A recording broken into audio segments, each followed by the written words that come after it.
Hi, in this video, I'm going to show you how to tag people on your Instagram post step by step. Tagging people on an Instagram post boosts engagement, connects your content with relevant accounts, and helps your post reach a wider audience. So let's start the video.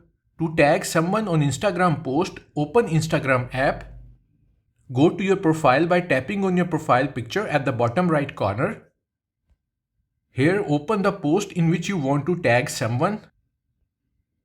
Now tag on 3 vertical dots in the top right corner, and from the menu tap on Edit.